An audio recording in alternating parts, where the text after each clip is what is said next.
3 years ago, my parents erased me, not in the dramatic way people describe family fights, not with shouting or slammed doors.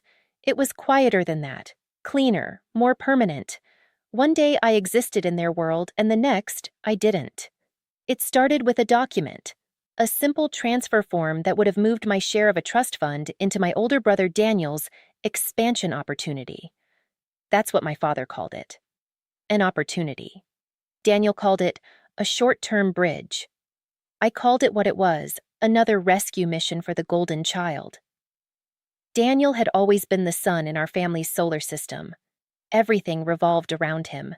His talent, his charm, his big ideas. If he failed, it wasn't his fault. It was timing, partners, the economy. When I succeeded, it was luck. When I hesitated, it was selfishness. That night, when I refused to sign the papers, the temperature in the house changed. My father didn't yell. He just looked at me like I had disappointed him in a way that could not be undone. My mother cried quietly at the kitchen table, whispering about family loyalty. Daniel leaned back in his chair, shaking his head like I had betrayed something sacred. "I'm not funding another collapse," I said calmly. "This is my future, too." The silence that followed was heavier than any argument. Within a week, I noticed the first signs. The family group chat went quiet, then disappeared entirely. When I tried texting my mother, the message stayed undelivered. I thought it was a glitch. It wasn't. My father sent one final email, 3 sentences. "If you choose money over family, you are choosing to stand alone. Do not contact us until you're ready to reconsider." I reread it until the words stopped looking real. I drove back to the house a few days later, thinking maybe this had gone too far. Maybe they just needed space. My key didn't work. Through the living room window, I saw that the hallway wall looked different. My graduation photo? Gone. I knocked. No one answered. Later, a cousin called me by accident, thinking she had dialed Daniel. When she realized it was me, her voice turned awkward. "Oh, I thought you moved overseas." Moved overseas. That was the story they told. That I had chosen ambition over family. That I had walked away. They never told anyone they were the ones who locked the door. The hardest part wasn't the silence. It was the erasure. Holidays passed without invitations. My birthday came and went with no call. When I caught pneumonia that winter and lay alone in a small rented apartment, feverish and shivering, I stared at my phone more than I stared at the ceiling. Nothing lit up. 3 years is a long time to be treated like a ghost. At first, I broke quietly. I questioned myself. Maybe I should have signed. Maybe loyalty did require sacrifice. Maybe I was cold. But something strange happens when you sit alone long enough. The noise fades, the guilt weakens, and clarity begins to take shape. I started pouring everything into the idea my father once dismissed as unrealistic. A software platform built from code I wrote between midnight and sunrise. I worked freelance jobs to pay rent. I skipped dinners out. I learned how to negotiate, how to pitch, how to survive rejection. There were nights I stared at spreadsheets with tears in my eyes, not because it was hard, but because I had no one to tell about the small wins, no one to celebrate the first investor call, no one to say, "I'm proud of you." So I learned to say it to myself. 3 years of silence can either shrink you or sharpen you. By the end of the 3rd year, I was no longer the son waiting for approval at the kitchen table. I was someone else entirely. Stronger, quieter, independent in a way that didn't need witnesses. They erased me. But in the space where I used to beg to be seen, I built something they could never delete. The marina was quiet that afternoon, the kind of quiet that feels expensive. The water stretched out in sheets of blue glass, barely disturbed by the slow rocking of anchored boats. My yacht, Second Chance, drifted gently against its moorings, sunlight sliding across its polished surface like it belonged there. For a long time I stood at the railing just watching the horizon, letting the salt air fill my lungs. Peace had become my favorite luxury. I was reviewing notes for an upcoming expansion call when I heard heels striking the dock. Sharp. familiar. I ignored it at first. The marina wasn't exactly private property. People walked by all the time. But then I heard a voice. "Oh my goodness! It's even bigger than the pictures!" My mother. The sound of it made my chest tighten before my brain caught up. I froze. For a split second, I wondered if my mind was playing tricks on me, some emotional echo dredged up by memory. But then I heard my father's lower, firmer tone. "Careful with the bags. Daniel, grab the smaller one." Bags. Plural. I turned slowly toward the gangway. And there they were. 3 years of silence. And now they were stepping onto my yacht as if arriving at a family vacation. My mother wore oversized sunglasses and a bright linen dress, her hair styled like she expected photographs. My father looked older, but his posture was the same, straight-backed, authoritative. And Daniel. Daniel had that relaxed smirk I remembered too well, hands casually in his pockets like he was already assessing the property, suitcases rolled behind them, designer luggage, garment bags.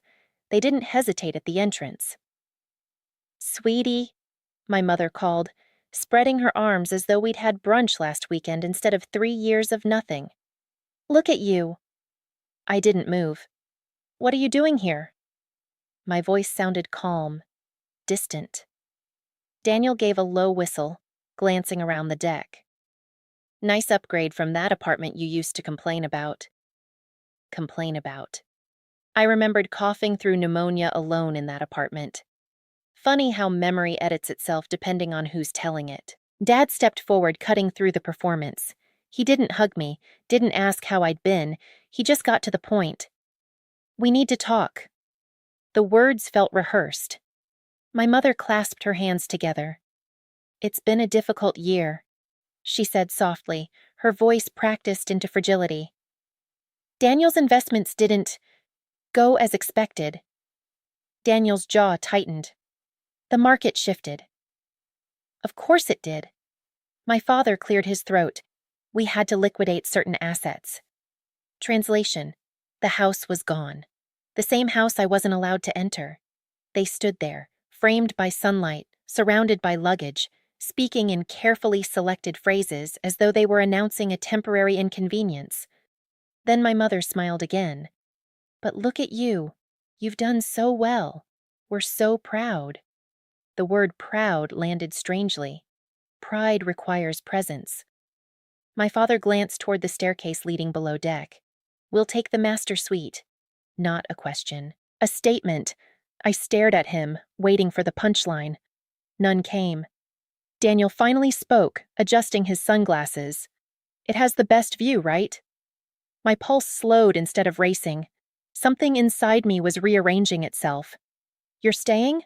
I asked. "Just until things stabilize," my mother said quickly. "Family supports each other." Family. The word sounded almost decorative coming from her.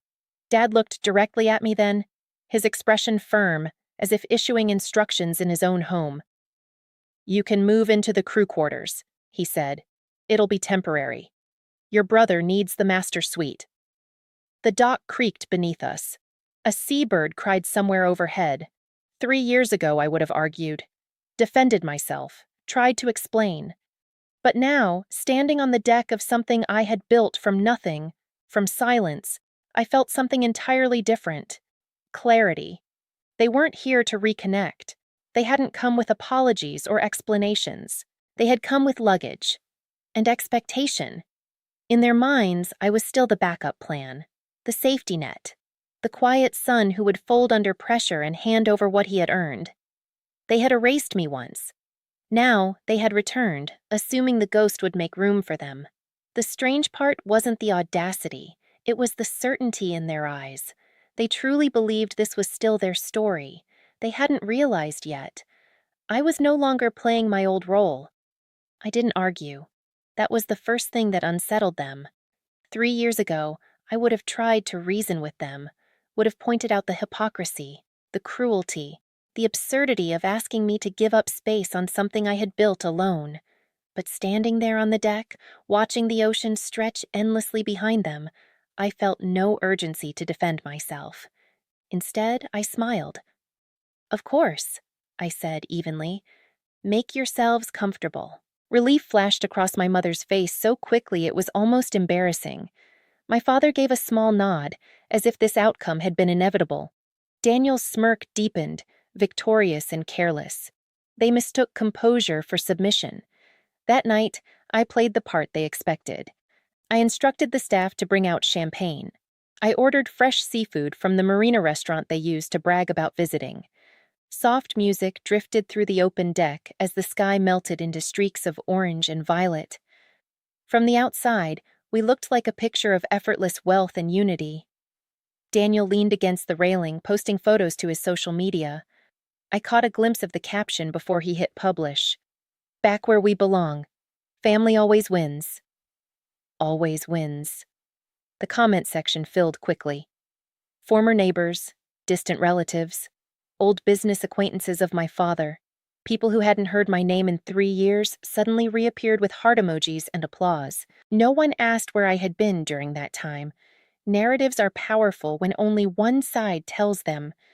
Inside, my mother wandered through the master suite, running her fingers along the marble countertop in the bathroom. "You have good taste," she called out sweetly. "We knew you would do something impressive." My father poured himself another glass of champagne and sat in my usual seat at the dining table, the head of it. He began offering unsolicited advice about asset diversification and long-term security, as if I hadn't built this without a single contribution from him. I listened. I nodded. I let them settle in. Because this wasn't about anger. It was about memory. The next morning, sunlight spilled through the wide windows of the main salon. I had already been awake for hours. The sea was calm, almost unnaturally still, like it too was waiting. I sent a message to the staff to delay departure clearance. Then I invited my family downstairs. "I have something I'd like to share," I said, gesturing toward the large screen mounted on the wall. Daniel rolled his eyes. "Is this about room arrangements? Relax, we're good." "It won't take long," I replied. They sat. I dimmed the lights. The first thing that played wasn't dramatic. It wasn't angry. It was a voicemail. My father's voice filled the room.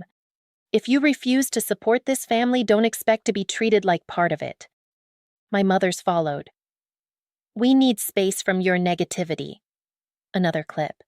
Daniel's laugh in the background as he said, "Don't come crawling back." The screen displayed dates. 3 years ago. Silence swallowed the room in a way champagne never could. My mother's face drained of color. "Why would you keep that?" I met her eyes. "Because it was the last thing you said to me." The next slide appeared. Ownership documents, registration certificates, financial summaries, all bearing one name. Mine. "This yacht," I said calmly, "is privately owned, fully insured, fully staffed, legally protected." My father straightened in his chair, his authority cracking at the edges. "What is the point of this?" "The point," I answered gently, "is clarity." Another screen appeared. Security footage from the marina entrance. Them arriving with luggage, without permission. "You didn't call," I continued. "You didn't ask. You assumed." Daniel stood abruptly. "This is ridiculous." "No," I said, my voice steady. "What was ridiculous was pretending I didn't exist for 3 years." The truth hung there, undeniable and quiet. "I spent those years learning what absence feels like," I added. "Today I'm choosing presence, but on my terms." I informed them that Marina Security had been notified of unregistered guests, that temporary access passes expired within the hour, that transportation could be arranged for their luggage, not shouted, not threatened, simply stated. My mother's eyes filled with tears. My father's jaw tightened, but he had no documents to counter mine. Daniel's confidence evaporated into something brittle and embarrassed.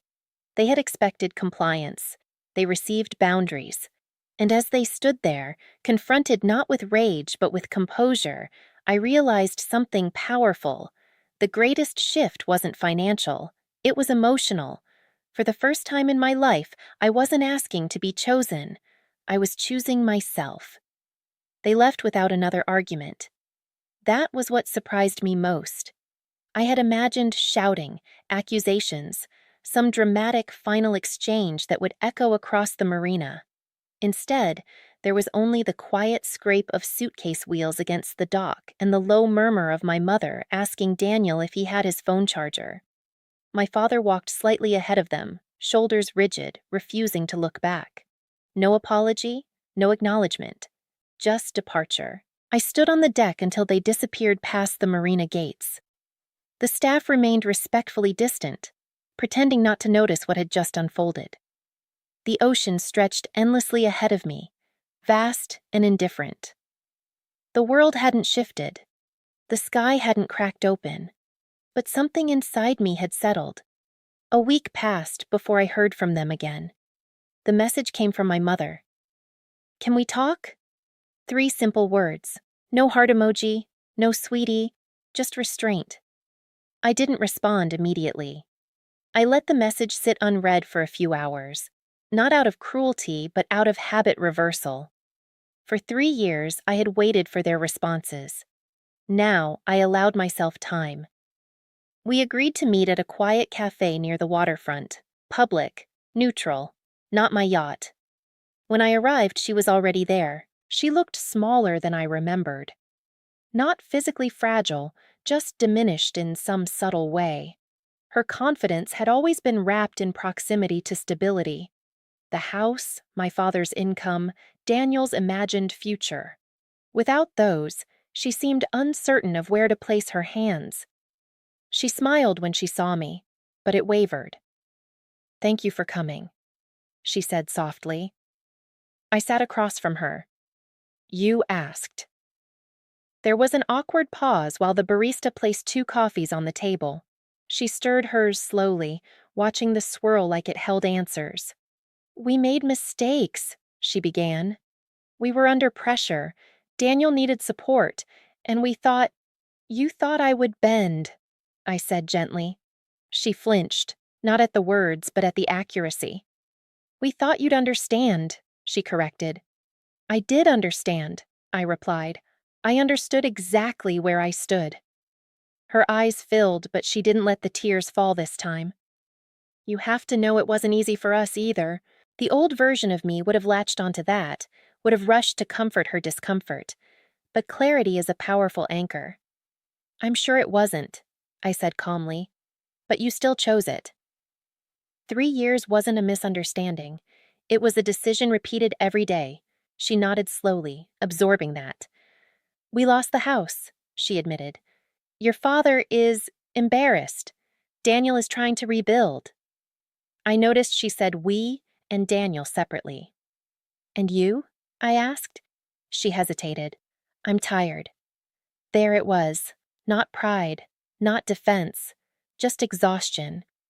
For a moment, I saw not just my mother, but a woman who had built her identity around keeping peace between strong personalities, a husband who demanded loyalty, and a son who consumed resources. I had been the easier one to sacrifice. "I don't hate you," I said after a pause. Her eyes lifted quickly. "But I won't be your safety net," I continued. "I won't move aside so someone else feels bigger." She nodded again, slower this time. "Can we start over?" she asked quietly. The question lingered between us. Starting over sounds simple, but it requires acknowledgement of what existed before. "We can start differently," I said. "But not like nothing happened." I reached into my wallet and placed enough cash on the table to cover both coffees and a generous tip. A small gesture, but symbolic in its independence. "I hope Daniel finds stability," I added. "I truly do, but I'm not responsible for his risks." She looked at me as if trying to memorize my face. "I am proud of you," she whispered. This time the word felt different, not performative, not loud, just quiet. I stood, offering a small nod instead of a hug, not out of cruelty, but out of balance. As I walked back toward the marina, the wind carried the faint scent of salt and fuel. The yacht waited where I'd left it, steady and self-contained. That night I stood in the master suite, the room I had been told to surrender, and looked out at the water glowing under moonlight. They had erased me once, but in doing so, they had forced me to build a life that didn't require their permission. The greatest revenge wasn't removing them. It was refusing to disappear again,